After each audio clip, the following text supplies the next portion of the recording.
Continuamos nuestra meditación sobre el Espíritu Santo, octavo artículo del credo en el Catecismo Mayor de San Pío X.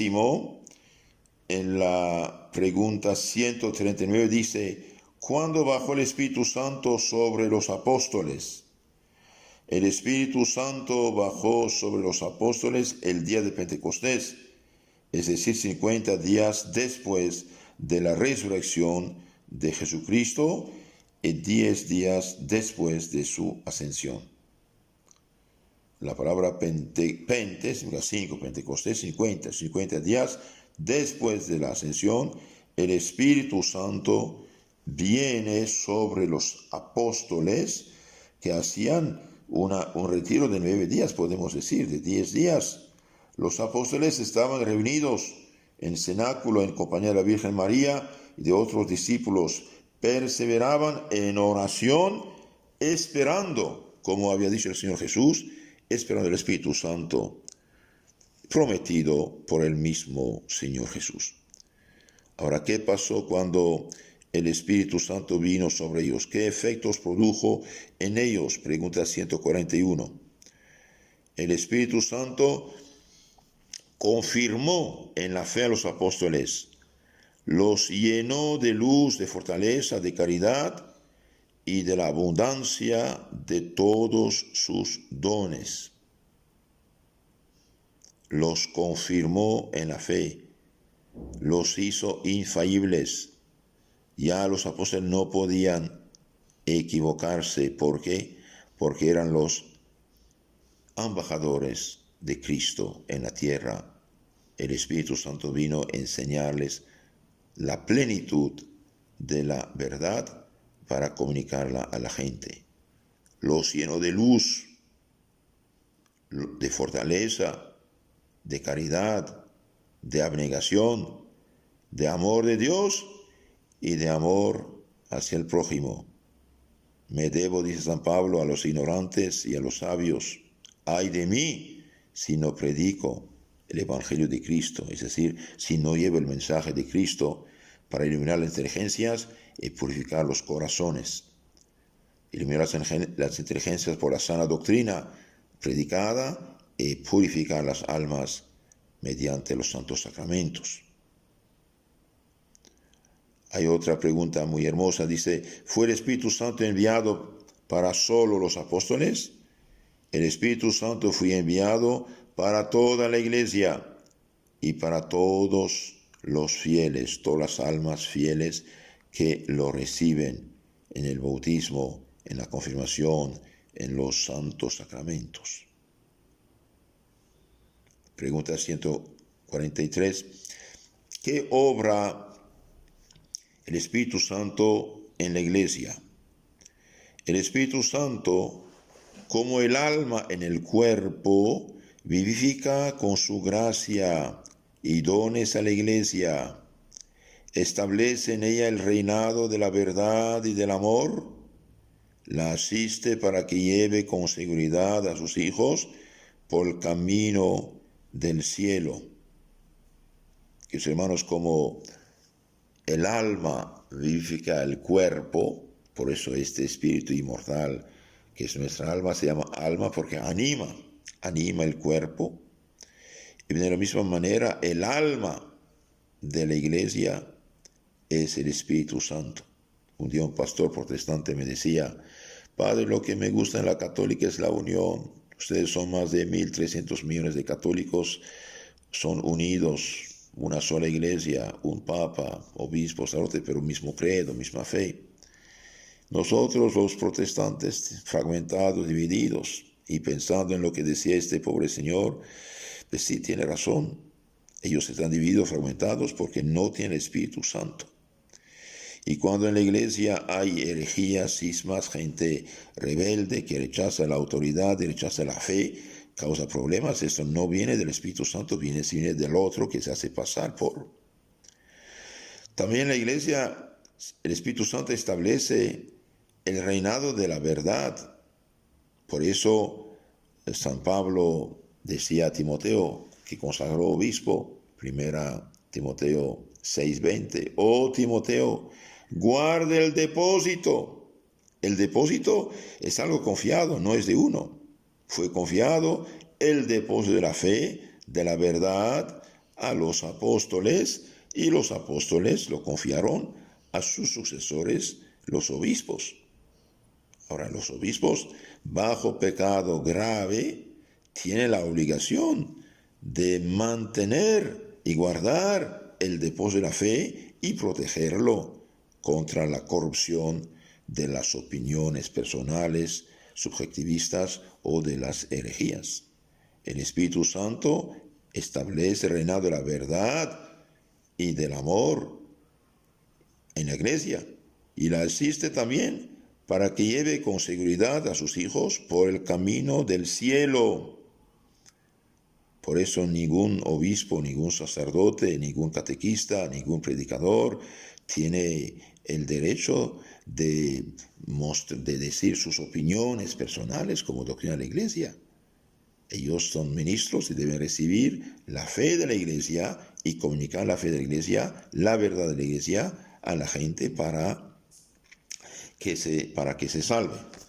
Ahora veamos un poco más a fondo lo de la día de Pentecostés, el día del bautismo, de hecho, de nuestro Señor Jesucristo. El Espíritu Santo bajó sobre él en forma de paloma.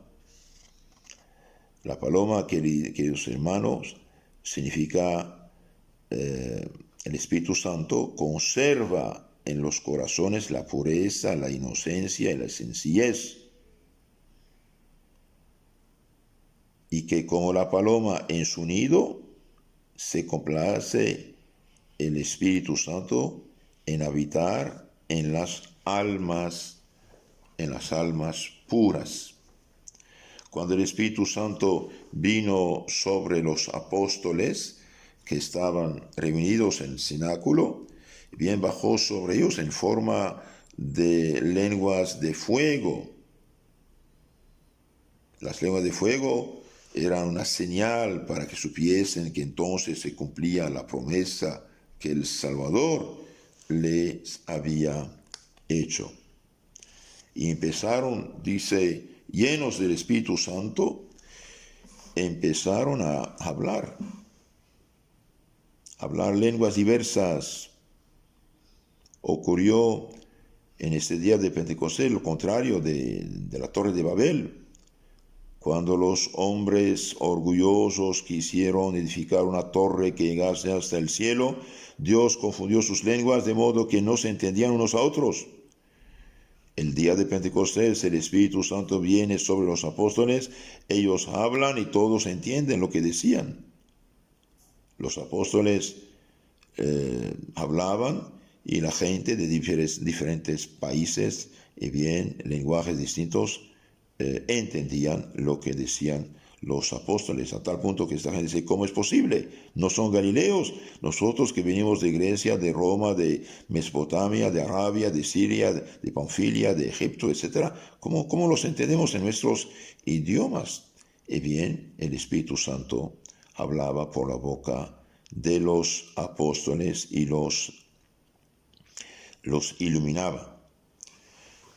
San Pedro este día va a hacer un grande discurso. Oh hijos de Israel, a Jesús Nazareno le habéis hecho morir, clavándole en la cruz por mano de los impíos, pero ha resucitado, y habiendo subido al cielo a la diestra del Padre, ha enviado sobre nosotros su Espíritu Santo. Oyendo este discurso, se compungieron los de corazón, y dijeron a Pedro, a los demás apóstoles, ¿qué haremos, hermanos? Haced penitencia y háganse bautizar para la remisión de los pecados, y recibiréis el Espíritu Santo. Se hicieron bautizar y recibieron el bautismo, y vino sobre ellos el Espíritu Santo. Pero no aparecieron las lenguas de fuego, vino de un modo invisible. A nosotros también, queridos hermanos, fue comunicado el Espíritu Santo el día de nuestro bautismo, y después el día de nuestra confirmación. De hecho, cada vez que recibimos un sacramento, recibimos presencia de la gracia divina, mediante cual viene también el Espíritu Santo. Ustedes saben que la gracia, la caridad, el Espíritu Santo están juntos en el alma del bautizado que vive en gracia de Dios. Por eso decimos, somos templo del Espíritu Santo. Cuidado, dice, ¿no sabéis que sois templos del Espíritu Santo? No apaguéis la llama del amor divino que ha encendido en vuestros corazones el Espíritu Santo. 1 Tesalonicenses 5:19. El Espíritu Santo santifica, ilumina, fortalece las almas y las consuela en medio de las amarguras, tribulaciones de esta vida. Por eso la Iglesia lo llama Consolator Optime, el mejor consolador.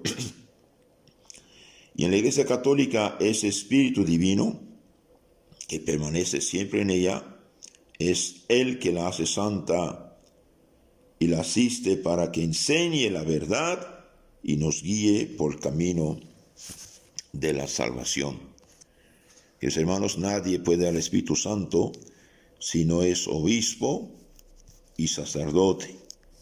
Y nadie puede comunicar el Espíritu Santo fuera de la Iglesia Católica. El Catecismo del Concilio de Trento dice: el Espíritu Santo fue dado a la Iglesia Católica en la persona de los apóstoles, y únicamente en esta Iglesia que viene de los apóstoles quedó, y únicamente en ella se comunica. Hoy, por desgracia, cualquiera funda una secta, supuestamente impone manos y da el Espíritu. Sí, da el Espíritu, pero no es el Santo. Cuidado. Lo que uno experimenta en estas sectas inventadas bajo el flujo del demonio no es obra del Espíritu Santo. Nunca dejarse imponer por nadie, si no es sacerdote o obispo, las manos, y también sus papás, es otro asunto esto. ¿Por qué? Porque el espíritu malo se hace pasar por el Espíritu Santo. Esto es una catástrofe. Sabemos que la división, confusión, es obra del demonio, que con astucia utiliza la Biblia para destruir la obra de Jesucristo y perder las almas, y se hace pasar por el Espíritu Santo. Pero vemos en capítulo 5 de los Gálatas 20 que las obras de la carne son división, precisamente fragmentación. Y vemos también 1 Corintios 11, 13, 14 que el demonio se hace pasar por ángel de luz para engañar la gente. Por eso, cuidado, no dejarnos engañar. El demonio puede hacer muchas cosas, hasta sanaciones, curaciones, en palabra de Cristo, y profetizar. San Mateo 7, 15, 23. Muchos dirán: Señor, en tu nombre profetizamos, lanzamos demonios, hicimos muchos milagros. Y bien, Cristo dice: vayan, no os conozco. Entonces, no dejarse imponer el mano por nadie. ¿Por qué? Porque el demonio, los demonios que son ángeles, pero ángeles malos, tiene conocimiento de las leyes de la naturaleza y puede actuar sobre nuestra imaginación, nuestro sentido. El hecho de sentirse bien, por ejemplo, no es el Espíritu Santo. El demonio puede provocar un tal sentirse bien, incluso ayudar para libertarse de unos vicios a cambio de la pérdida de la fe católica. El demonio puede hacer, sin ningún problema, hablar lenguas, hacer curaciones para engañar, o simulacros de milagros. Por ejemplo, una persona está enferma, quiere absolutamente salir de su enfermedad y llama a los protestantes que oren por él y sana. Va sana por un momento, pero al cambio de perder la fe, que es mayor pecado. En las charlas siguientes continuaremos hablando del Espíritu Santo. En nombre del Padre, del Hijo y del Espíritu Santo. Amén. Que hermanos, continuamos nuestra meditación sobre el credo, octavo artículo: creo en el Espíritu Santo. Nos basamos en el Catecismo Mayor de San Pío X, pregunta 132 a 143. Amplificamos un poco esto porque realmente es muy hermoso y muy provechoso para nuestras almas. Primeramente, sabemos que Espíritu Santo es Dios igual que el Padre y el Hijo. El Espíritu Santo no es, como dicen unos herejes mal llamados hijos de Jehová, no es la fuerza activa de Dios, no. El Espíritu Santo es Dios, el amor divino personificado, amor del Hijo y del Padre. El Espíritu Santo, dice San Pablo, 1 Corintios 2:10, dice, todo lo sabe como Dios. Dios y el Espíritu son uno, 2 Corintios 3:17. Mentir al Espíritu Santo es mentir a Dios, Hechos 5:3. Entonces el Espíritu Santo clama para nosotros, Gálatas 4:6, ayuda o aboga por nosotros, Romanos 8:26, etc. Entonces el Espíritu Santo sí es el amor personificado de Dios. He aquí unos argumentos más acerca de esto. Bien, el Espíritu Santo es Dios. En la Sagrada Escritura se le llama Dios en sentido absoluto. 2. Se le aplican los atributos divinos. 3. Se le atribuyen obras propias de Dios. 4. Se le cita como persona divina y nunca como criatura. Y 5. Obra juntamente con el Padre y el Hijo. Se halla sobre Jesucristo en cuanto hombre, cuando vino en forma de paloma. Encarnación, testimonio, lo lleva al desierto. La tercera persona de la Santísima Trinidad es Dios, igual con el Padre y el Hijo. Seguimos meditando sobre, dije, el Espíritu Santo, porque es muy bueno saber estas cosas. Los cristianos fuimos bautizados, confirmados, bendecidos, ungidos en nombre del Padre, del Hijo, del Espíritu Santo. Y desde los primeros siglos dicen esto: los cristianos constituyen un pueblo marcado con un sello resplandeciente. Y estar sellados en el Espíritu Santo significa que somos propiedad de Dios, algo valioso para Él y que guarda con esmero. San Pablo a los Efesios 4:30 dice: guardaos de entristecer al Espíritu Santo, en el cual habéis sido sellados para el día de la redención. Otras veces recuerda San Pablo a los cristianos, les recuerda y enseña en su catequesis como un elemento principal de su fe, que son templos del Espíritu Santo. ¿No sabéis que sois templo del Espíritu Santo que habita en vosotros y que habéis recibido de Dios y que ya no os pertenecéis a vosotros mismos? 1 Corintios 6:10. Que los hermanos, un cristiano es un ser sellado, bautizado, ungido, y el Espíritu Santo no puede mancharse con cualquier pecado ni comportarse como cualquier paganito. Esta doctrina la encontramos expresada en los nombres que con frecuencia escogían los primeros cristianos al ser bautizados: Cristóforo, Teóforo, el que lleva a Cristo en su alma, el que lleva a Dios en su cuerpo, portadores de Dios. Esto significa Cristóforo, Teóforo, portador de Dios. Lo que decía Santo Ignacio de Antioquía, segundo obispo de Antioquía. Eran sin duda muy conscientes de su altísima dignidad de cristianos y se daban nombres cristianos a sí mismos al bautizarse o a sus hijos. Hoy se dan cualquier nombre que no tiene ningún sentido a los niños que bautizan. No, que hermanos, a los niños deben dar nombres de santos y santas conocidos, para que tengan un protector en el cielo, un modelo en la tierra. En aquellos tiempos difíciles de la persecución, los cristianos debían ir contra corriente en un ambiente pagano y muchas veces perseguidos. El Espíritu Santo, el dulce huésped en su alma, estaba ahí para guiarlos, para consolarlos, para protegerlos, y ellos le hacían caso, vivían cristianamente. Y a menudo se hacían realidad las palabras del Señor Jesús de este pasaje del Evangelio, Cuando os conduzcan a las sinagogas, a los magistrados y potestades, tribunales, no paséis cuidado de qué o cómo habéis de responder o alegar, porque el Espíritu Santo os enseñará en aquel trance lo que debéis hacer y decir. San Mateo 10, 19, 20. Y así supieron estos primeros cristianos dar testimonio de Cristo en su vida hasta llegar al martirio, y con su palabra proclamando su fe en toda circunstancia y lugar. El cristiano necesita tratarle con sencillez y confianza, sentirle cerca de él y pedirle constantemente su ayuda. Solo así será fuerte y podrá ir contra corriente cuando sea necesario. Por eso un cristiano bautizado debe vivir siempre en estado de gracia y nunca en pecado mortal. Hoy, por desgracia, estamos en una sociedad de corrupción y corrupción organizada, querida, promovida por fuerzas ocultas que dijeron, hagan corazones viciosos y dejará de ver católicos. Esto dicen los masones en sus textos desde el siglo XIX. Y tienen razón, porque saben que un cristiano santo es templo del Espíritu Santo. Por lo tanto, tiene Dios en su alma y Dios lo guía, lo protege, lo consuela, lo fortalece. Entonces quieren expulsar el Espíritu Santo por el pecado mortal.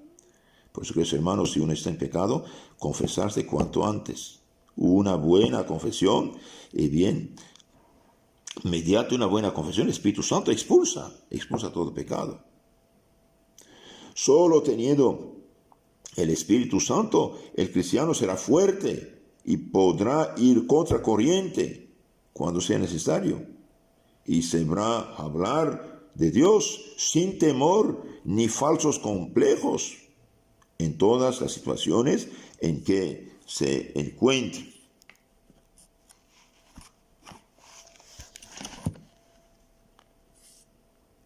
El Espíritu Santo, queridos hermanos, es Dios que nos santifica. El Espíritu Santo realiza en el mundo las obras de Dios, como dice el himno litúrgico, dador de las gracias, luz de los corazones, huésped del alma, descanso en el trabajo, consuelo en llanto. Sin su ayuda nada hay en el hombre que sea inocente y valioso, pues Él es quien lava lo manchado, quien cura lo enfermo, quien enciende lo que está frío, quien endereza lo extraviado, quien conduce a los hombres hacia el puerto de la salvación y del gozo eterno. Este himno lo tenemos en la liturgia de Pentecostés. Veni Sancte Spiritus, está en el misal.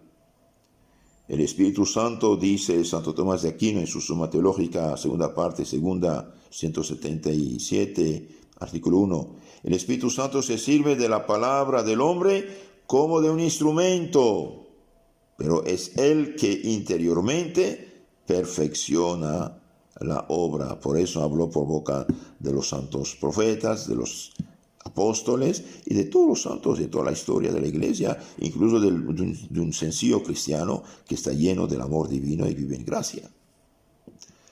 De la misma manera, dice San Basilio, de la misma manera que los cuerpos transparentes y nítidos al recibir los rayos de luz se vuelvan resplandecientes e irradian brillo, las almas que son llevadas e ilustradas por el Espíritu Santo se vuelven también ellas espirituales y llevan a las demás la luz de la gracia, de la verdad, de la santidad.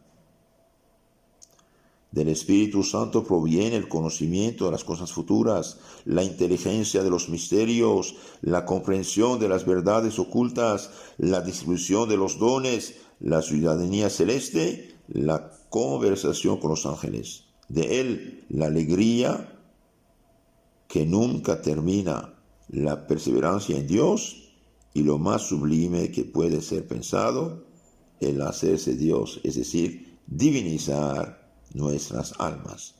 Un alma, queridos hermanos, en gracia de Dios, en santidad, realmente es divinizada, es hija de Dios, es templo del Espíritu Santo, dijimos. ¿Cuál es la acción del Espíritu Santo en nuestra alma? Su actuación, dice otro santo padre de la Iglesia, San Cecilio de Jerusalén, en su catequesis número 16 sobre el Espíritu Santo, dice: su actuación en el alma es suave, apacible, su experiencia es agradable, placentera, su yugo es levísimo, su venida va presidida de los rayos brillantes de su luz y de su ciencia, viene con la bondad de genuino protector, pues viene a salvar, a curar, a enseñar, a aconsejar, a fortalecer, a consolar, a iluminar, en primer lugar, la mente del que lo recibe y después, por las obras de éste, la mente de los demás. Mientras más un cristiano está lleno del amor divino, mientras más será instrumento de Dios para ayudar a sus compañeros, a sus familiares. Del mismo modo que el que se halla en tinieblas, al salir el sol recibe su luz en los ojos del cuerpo y contempla con toda claridad lo que antes no veía, así también al que es hallado digno del don del Espíritu Santo se le ilumina el alma y, levantado por encima de su razón natural, ve lo que antes ignoraba y cree lo que Dios ha revelado. Algo muy hermoso. Todo eso debería tenerlo el cristiano que vive en gracia y santidad y que está confirmado. Por eso hacer confirmar a los niños es de suma importancia. Un niño nace como hijo de Dios, es el bautismo, pero como es un bebé. Mientras no está confirmado, es un bebé, aunque tenga 40 años. Hace falta confirmar a los jovencitos desde que tienen uso de razón y han hecho su primera comunión. Entre 6, 7, 8 años, el niño debería haber hecho su primera comunión y su confirmación para resistir a los ataques del demonio y tener el Espíritu Santo que rechaza precisamente las fuerzas del mal. San Ireneo, otro padre de la Iglesia que murió, pienso en 202, discípulo de San Policarpo, el cual fue discípulo de San Juan Evangelista, dice: el Señor prometió que nos enviara aquel abogado que nos haría capaces de Dios, de recibir a Dios. Pues del mismo modo que el trigo seco no puede convertirse en una masa compacta y en un solo pan si antes no es humedecido, así también nosotros, que somos muchos, no podíamos convertirnos en una sola cosa en Cristo Jesús sin esta agua que baja del cielo. Y así como la tierra árida no da fruto si no recibe el agua, así también nosotros, que éramos antes como un leño árido, nunca hubiéramos dado el fruto de vida sin esta gratuita lluvia de lo alto que es el Espíritu Santo. Vemos la transformación que obra el Espíritu Santo en aquellos en cuyo corazón habita. Fácilmente los hace pasar del gusto de las cosas terrenas a la sola esperanza de las celestiales, y del temor y la posibilidad a una decidida y generosa fortaleza del alma. Entonces, una señal de la presencia del Espíritu Santo en las almas es tener el gusto de las cosas celestiales y no de las terrenales solamente. Y también de temeroso pusilánime las hace almas decididas y generosas para el servicio de Dios. Vemos claramente que sí sucedió. Esto sucedió en los discípulos, los cuales, una vez fortalecidos por el Espíritu Santo, no se dejaron intimidar por sus perseguidores, sino que permanecieron tenazmente unidos al amor de Cristo. Continuamos nuestra meditación sobre el 8º artículo del credo. Es algo muy importante. Es necesario, queridos hermanos, tener el Espíritu Santo para purificarnos. El Espíritu Santo ejerce una acción especial en todos los hombres que son puros en sus intenciones y afectos, dice San Basilio. De la misma manera que la facultad de ver actúa en el ojo sano, así actúa también en esta alma purificada, la fuerza del Espíritu Santo. El Espíritu Santo realmente nos hace hijos de Dios. Por el Espíritu Santo se nos restituye el paraíso. Por Él podemos subir al reino de los cielos.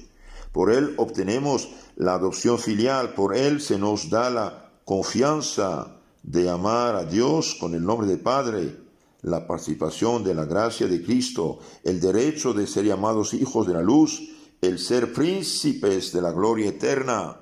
Y para decirlo todo de una vez, la plenitud de toda bendición se da por el Espíritu Santo, tanto en la vida presente como en la futura. Por Él podemos contemplar como en un espejo, cual si estuvieran ya presentes los bienes prometidos que nos están preparados y que por la fe esperamos llegar a disfrutar, dice el mismo San Basilio sobre el Espíritu Santo. La difusión del Espíritu Santo al cristificarnos nos lleva a que nos reconozcamos hijos de Dios. El Paráclito, que es caridad, nos enseña a fundir con esta virtud toda nuestra vida. Hechos una sola cosa con Cristo, podemos ser entre los hombres lo que San Agustín afirma de la Eucaristía: signo de unidad, vínculo de amor. Después que Cristo fue glorificado en la cruz, su Espíritu se comunica a la Iglesia con una difusión abundantísima, a fin de que ella y cada uno de sus miembros se asemejen cada día más a nuestro Dios, divino Salvador. El Espíritu de Cristo, que es el Espíritu Santo, es el que nos hizo hijos adoptivos de Dios, para que algún día todos nosotros, contemplando a cara descubierta, como en un espejo, la gloria del Señor, nos transformemos en la misma imagen de gloria en gloria, dice el Papa Pío XII en su encíclica Mystici Corporis Christi. Los hermanos, el Espíritu Santo eleva nuestras oraciones al Padre. Todo lo que pedirán en mi nombre, dice Cristo, lo haré. Y el Espíritu Santo actúa en nombre de Cristo. El Espíritu que en los corazones de los bienaventurados clama Abba, Padre, sabiendo muy bien que los que han caído o pecado, después de emitir gemidos en este tabernáculo del cuerpo, se sienten como abatidos, que aliviados, intercede ante Dios con gemidos inenarrables, haciendo propios nuestros gemidos por su humanidad y misericordia. Porque nosotros no sabemos pedir lo que nos conviene, dice San Pablo, mas el mismo Espíritu aboga por nosotros con gemidos inefables. El que escudriña los corazones conoce cuál es el deseo del Espíritu, porque intercede por los santos según Dios. Romanos 8:26.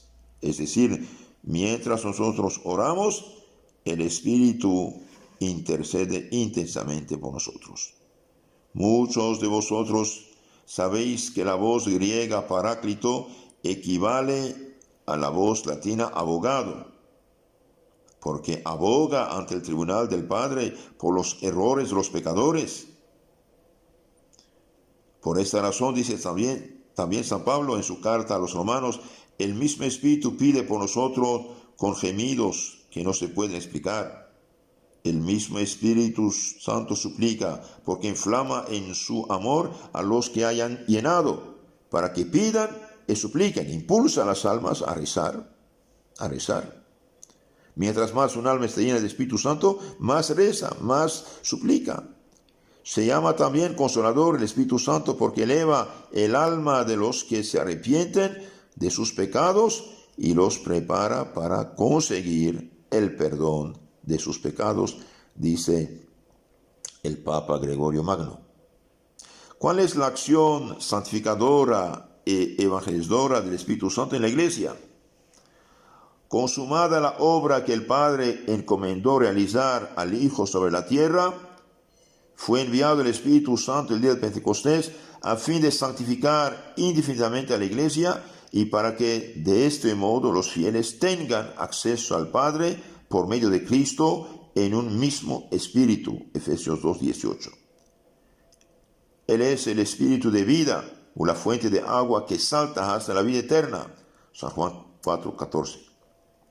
por quien el Padre vivifica a los hombres muertos por el pecado hasta que resucite sus cuerpos mortales en Cristo. Romanos 8:10.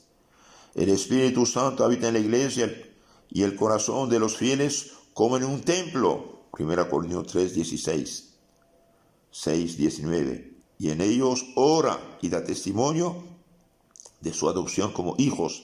Gálatas 4:6, Romanos 8:15. El Espíritu Santo guía a la iglesia a toda la verdad.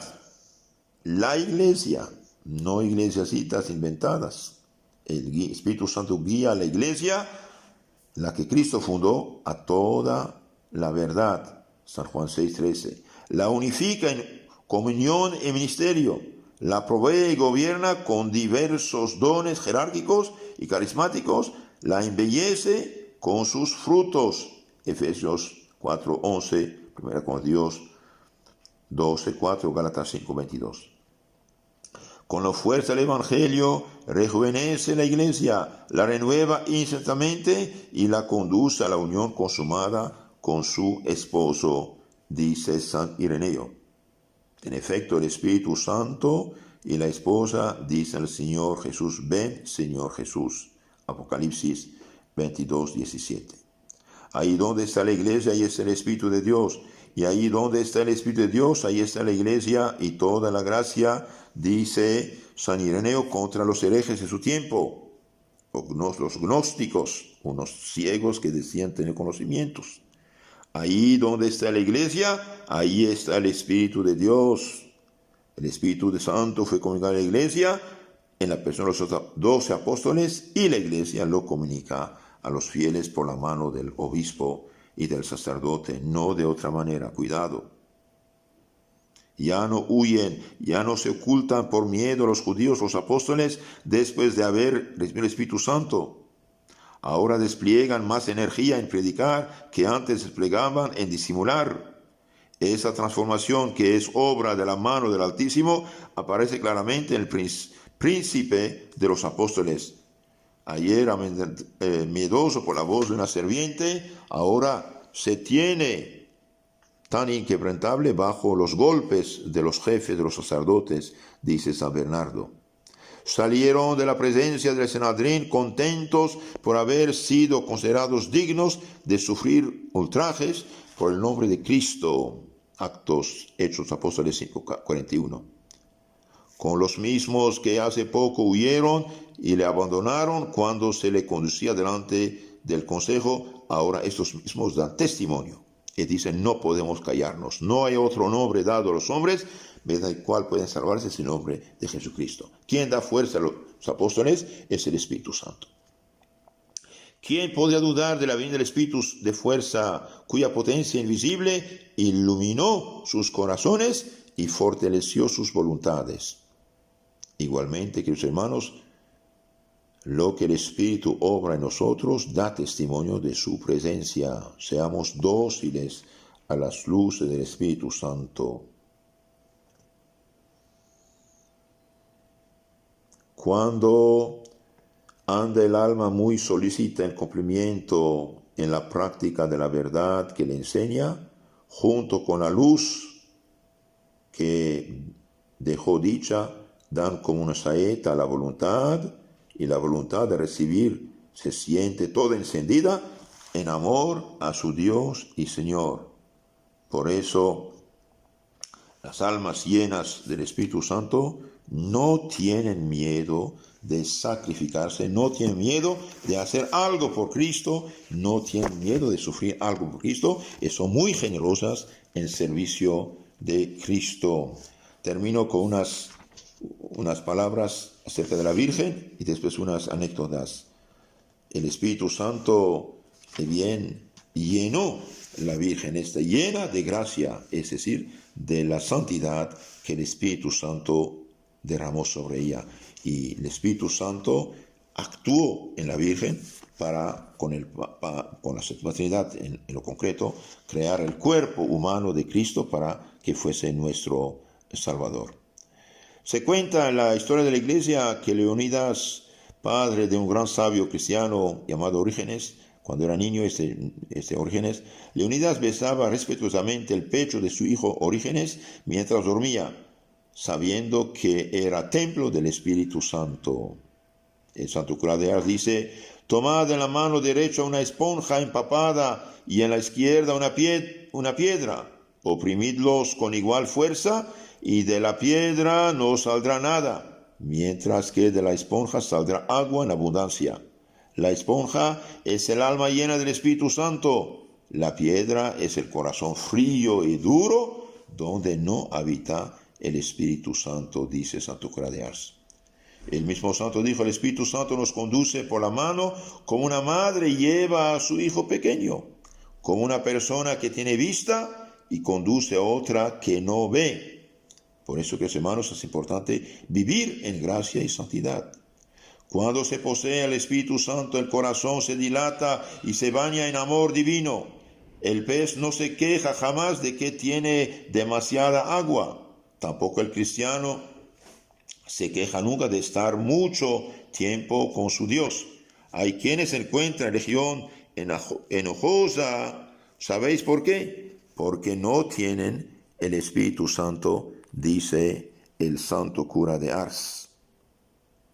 Cuando una persona no tiene ninguna gana de rezar, etc., significa que necesita una buena confesión para recibir el Espíritu Santo. San Arsenio, ilustre preceptor de los hijos del emperador Teodosio, había escogido por consejero a un santo anciano de condición humilde y muy poco instruido. ¿Cómo tú, que dominas las ciencias de griegos y romanos, pides consejo a un hombre tan ignorante?, le dijeron. A lo cual respondió: carece de ciencia humana, pero sobresale una ciencia que proviene del Espíritu Santo, y esa es la que yo quiero aprender, dijo el maestro. El arzobispo de Westminster, más tarde cardenal Manning, siendo aún pastor anglicano, desempeñaba el cargo de predicador de la corte. Una señora se le acercó admirada de que nunca hubiese predicado cerca del Espíritu Santo. Le suplicó que tratara de ese tema en sus sermones y a lo menos la instruyese a ella particularmente. Nada halló que la satisfaciera en las obras de los teólogos anglicanos. Se puso a estudiar esta cuestión en la teología católica y de dicha materia pasó a otras. Y ahí provino su conversión al catolicismo. Entonces, Manning, predicador protestante, leyendo sobre el Espíritu Santo en las obras católicas, se hizo católico, llegó a sacerdote y cardenal. Finalmente, San Antonio María Claret dice: a la manera que el hierro junto al imán parece que pierde su innata gravedad para seguirlo, así el alma, dispuesta por los dones del Espíritu Santo, se olvida de su natural tendencia a las cosas de aquí abajo y se dirige a Dios como a su centro e único objeto. Que el Espíritu Santo, que los hermanos, nos dé gusto a las cosas de Dios y nos ayude a ser verdaderos cristianos. En nombre del Padre, del Hijo y del Espíritu Santo.